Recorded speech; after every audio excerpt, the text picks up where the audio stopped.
Are you? We're live. Good evening, everyone, and welcome to WCONA Live, the reading series of the Writers' Conference of Northern Appalachia. I'm Damian Dressa, coming to you from Prospect, Pennsylvania, and this is my co-host, Christina Fasonic from Wheeling, West Virginia. Okay. And by the way, I prefer illustrious co-host, but co-host will have to do. So how is everything over there, Damian? Illustrious. Illustrious, No, I mean I can't even see for the luster. It's lustering so much here that you've been blinded by luster. blinded by the luster. No, everything is great here. Everything is great. How are things in Wheeling? Wheeling is nice tonight. I'm extra cozy. My best friend in the entire universe made me this nice, cozy infinity scarf, and I thought I'd wear it tonight to keep me cozy over here. It's a little cozy Wheeling. So tonight. Yes, we have our fourth Poet Laureate on tonight, which, I mean, how lucky, how fortunate are we to have this opportunity every week to invite such amazing writers, and they say yes to us every week. Karen Craigo is our writer tonight. I'll give you a little bit of information about Karen. For those that for those at home, go ahead, I'm sorry. For playing Poet Laureate bingo, what state is Karen the Poet Laureate of? Missouri, the Show Me State. Okay, thank you. Yes. That's important information. She is the author of two full-length collections, Passing Through Humansville from 2018 and No More Milk, which I love that title, from 2016, both from Sundress Publications, as well as 3 chapbooks. She hails from Gallipolis, Ohio, and now lives and works in Springfield, Missouri. All right, are we ready to bring Karen on? I think we are. Karen! Hi! Hello from Missouri. Yay! So, how are you this evening? I'm great, and it's so nice to be with you tonight, back in Appalachia, even if only electronically. Yes. Well, that's one of the blessings we've had. I mean, it's the bad thing, but it's the good thing. Because of all the technology, we've been able to really connect with writers that have sort of geographically moved away, but in their hearts or in their minds and their work, they're still so much a part of the region, and the region's so much a part of them. So yeah, it's true. We feel lucky. So what are you going to read for us tonight? Well, I just came up with a little group of poems to fit the time, and I was looking for something that just attested to my roots in the area. And as I was telling you previously, everything reflects my roots in Appalachia. I mean, anything I ever write about relationships or place, they're all informed by where I grew up, the place that sort of still kind of sings to me. So yeah, well, it's like making a pot out of clay, right? The whatever is in that clay, whatever minerals, whatever elements, they're going to be in that pot, no matter if it's tall, it's skinny, it's wide, or whatever. It's still of that. So, and I think of that as in our writing too, and how we identify with the world and associate with ourselves and all that good stuff. I'm so excited for your reading tonight. Well, so, Davey and I are going to move ourselves off the screen, and we'll be back in just a few minutes. All right, that sounds good. Excellent. I'll hop right in. I have some new work. I thought I'd read my one of my most recent poems. Is one I should have brought my visual aid, a big jar of honey my husband bought for me. And it's from a town where I was working, and then I'm no longer in that job, and I have maybe a little bit soured on the town. So here's a poem called In a Mason Jar of Light. All honey is the product of place. No one knows like the bees do. They dive face first into the cave of blossom, carry off their saddlebags of dust. I lived there once, in the bee town, its name on the label of the jar. I thought I knew all of it, but I never found its sugar, which must exist to leave its residue for the bees to go to work on. The genius of bees is in the way they find and file it, sweetness that never goes bad. Could be I owe the place more than I gave it. I don't plan to return, but I take it by spoon, and the argument nearly turns me. So my apologies to unnamed Missouri town. Recently, I had work in the New York Times. They asked Poets Laureate to write poems of gratitude that were kind of based in the state that they represent. So here's one I wrote about, and it's kind of about when you're seeing like all the colors gone in the fall, and then you look in underneath the main trees, I spotted driving by a layer of just bright gold. All the upper leaves were gone, and it was kind of their chance to shine. Last scrap. Oh, by the way, Missouri is the show me state. You probably know that, but that information will prove relevant. Last scraps of color in Missouri. Today I passed a stand of trees, tall, closely packed, bare, and almost black from rain. But underneath, I saw smaller trees, just getting started on their slow snatch and grab of sky, and I saw these were golden still, and they glowed like campfires in the dark. Lately, I'd been wanting a little light, and there it was, and all I had to do was turn my gaze a few degrees from center. Some blessings find us when we move to them. They're waiting only to be seen. Near the end of a difficult year, may we spot the light as we breathe in prayer or supplication. Show me, show me, show me. See? It came back. Here's one I wrote at home in Ohio, in Appalachia. What springs from the ground? For affliction does not come from the dust, nor does trouble spring from the ground. Yet man is born of trouble as the sparks fly upward. And that's Job 5, verses 6 and 7.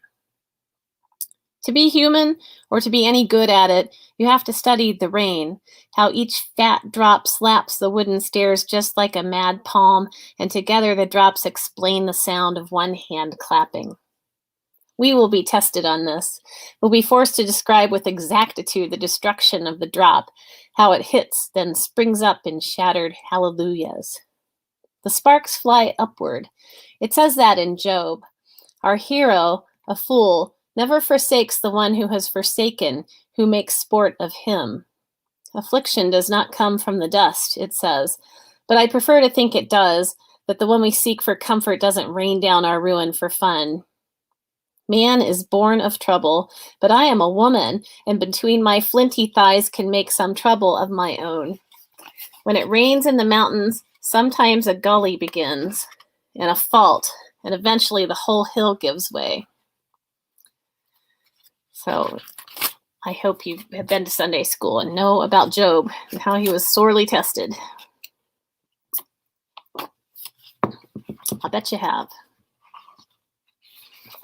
I saw my mother on TV once. There was a water crisis in the tri-state area, Gallipolis, that sort of Kentucky, West Virginia, Ohio area. And the whole time I was growing up, I never even knew who the governor of Ohio was because I always got my news from West Virginia. But my mom was on that tri-state news broadcast, and here's what that's all about. My mother tells the tri-state about the water crisis. People don't realize, but this is a big emergency. Someone has sent me the link, and there she is, my mother, camera tight on her face. She looks so old, lined like an apple doll, as she explains how she's coped a week without. It's gotten so bad, she says, she's had to get water from the ditch to flush the commode. That's how desperate people are, the anchor says, and we all picture her, stooped with a bucket at the mud bank, having to make 2 or 3 trips. I'll be okay, by damn, she tells me on the phone, and I can see why they chose her. I would have picked her myself. Mom hails from Pennsylvania, like Damien. So, okay. I have a minute or two. I chose way too many poems. But I have a scattered plan. Here's one about our lakes and streams and rivers. Walleye. I'm trying very hard to be that true, to try on the river like a gray cloak. I've seen how it carries sticks down its length, and faith says it does so even as I sleep by its side.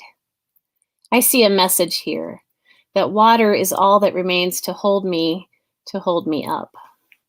If all I'm afraid of is pain, there's nothing to be afraid of. How many times have I loaded my pockets for simple love of stones, their edges the way they fit in my palm? Today the walleye spawned so close to my front door, I think I'm starting to feel it, what it is that pulls them so far from their easy lake. Walleye, of course, spawn from lakes to rivers. I hope you see Appalachia in my poems. It's certainly in my heart. Ars Poetica, poem about poetry. I want to say this simply. I was out near the river. The trees were bare and would be. I saw no black snake in the undergrowth, but that doesn't mean it wasn't there, all mouth and narrow appetite nosing the dirt. I could feel all I was losing. I was a hollow tree, enough space between my sternum for a nest. There was no one to hold me but the world, the empty air. Couldn't it be love that makes the cardinal stand, a fresh wound against the sky? Could love make you sing like that? Desperate, terrible? And that's it for me. Thank you very much. I presume massive amounts of people are out there. So thank you all thousands of you for coming. It's always a little dissociating or something because you can't actually talk, but I can tell you that Jo is on tonight and she thought that it was lovely twists of language and effective imagery. And she's one of our regular viewers and we really appreciate her and everybody else who tunes in week after week. I really loved your poetry. I had read your poem that was in the New York Times when it came out. Oh yeah, thanks. And Mark Harshman, the Poet Laureate of West Virginia, came on Thanksgiving to read his.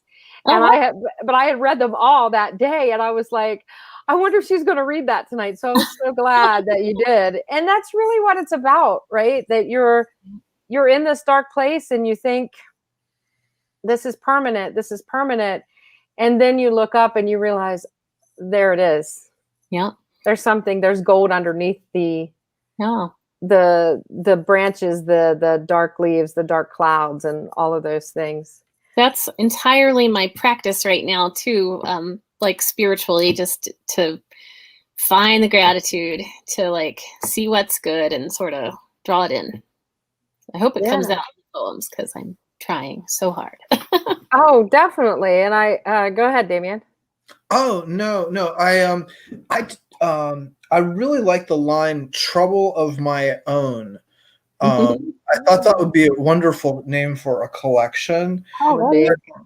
But then you said something that I've never. I mean, that's what I often find lines that I'm just like so like, oh, this is gonna like be burned into my brain forever. But you in terms of firsts for WCONA Live, you have said something that I actually would love to see on a T-shirt. I've never thought about no one to hold me but the world. I would want to see that on some. I want to see people walking around with that. I think a little Karen Craigo right beneath, That's either so dark and grim or so wholesome and uplifting. It's like one day it's one way and one day it's the other. I love that. I think it's like the most positive thing I've heard in like ages. Oh, that's so good. I felt positive about it when I wrote it. Well, you could always wear like a dark color on the front of your shirt and a yellow on the back, so it could be that dark and light and Oh, look at, would expect me to pollinate. Look at him looking at me like that. I really loved a lot of your lines too, including or to be any good at it in terms of being human. Yeah. And it's something to think about because we're all human. Right. But not all of us are good at being human. And some days we're better at it than other days. I think that goes without saying, but I'm practicing. Yes, I really, and the poem about your mother it really struck me because I could imagine my mom, this rural West Virginia woman, being on the news, and how surreal it would be to see my own mom on television. Like, was it strange? And for her to be talking about bringing water from the ditch to flush her toilet, and you're just thinking, oh, worst daughter, how can I fix this? I'm in Missouri. And the television reporter says, ma'am, do you not have any living children? Barely living. Right, exactly. I just really enjoyed that, and it just made me think about my own mother, and I could hear her say something like that. But of course she wouldn't do it. She'd be like, and I got the neighbor boy going down to the ditch to get me a bucket of water.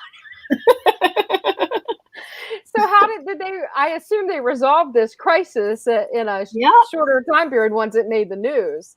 Yeah, I think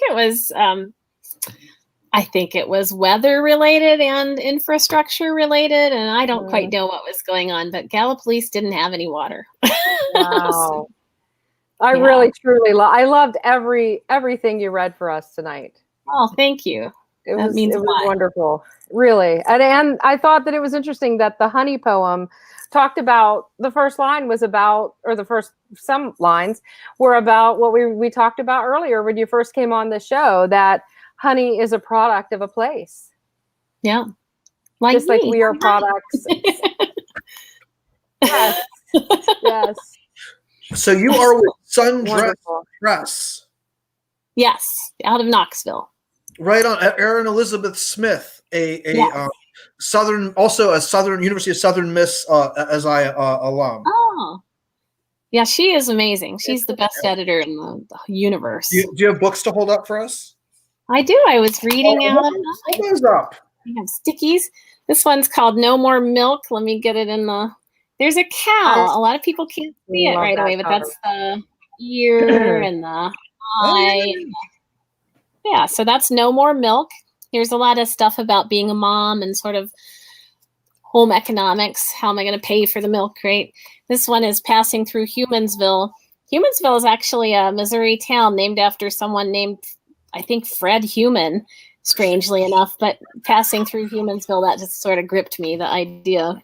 I drove through one day, and there were tendrils of fog over the road, and I was sort of busting through like you do sometimes, and I just thought, I'm passing through Humansville, and I did it twice that day, and I thought I have to go write a poem about that. it almost stats with Fred and his wife, like human mom. Yeah. So if you like out there in WCONA viewer land, if you like Karen's wonderful poetry, you can purchase both of these fine books from our bookshop.org. Support Karen, actually Sundress is a really terrific press. They've been doing great things for 20 years. I want to throw a little plug for Erin Elizabeth Smith, because they do a bunch of cool stuff down there in Oxford, Tennessee. But you can acquire both these fine books. And you were also an editor. Yes, I am. I do a lot of things. I'm the current nonfiction editor and the past editor-in-chief of Mid-American Review. I'm a little behind right now, so if you sent me a nonfiction manuscript, I apologize. And I also do a book prize series for Moon City Press here in hi Karen, here in Missouri, at Missouri State. So. Oh, cool. Yeah. Thank you so much for sharing. I love the Ars Poetica. I'm going to. That's just such. I love the imagery in that. This is so good for me. Hearing these nice words, it makes me want to go write. And it's my birthday. I'm 52. It's my card. I'm a deck of cards, my husband says. So it's my deck of card year, and I'm getting these nice shot in the arm. So I appreciate it so much. You were great fun to have on the show, and I love the reading. Thank you so very much. Thank you. Mwah. All right. Well, that's it for the night. We will see you all next week. We will. And who do we have next week? We have Christina Valadota next week. She will be on the show at 8 p.m., just like every week. See everybody then. All right. Have a great week. I'm Damian Dresick with my co-host Christina Fasonic. Thank you for watching WCONA Live, the reading series of the Writers' Conference of Northern Appalachia. Bye, everybody.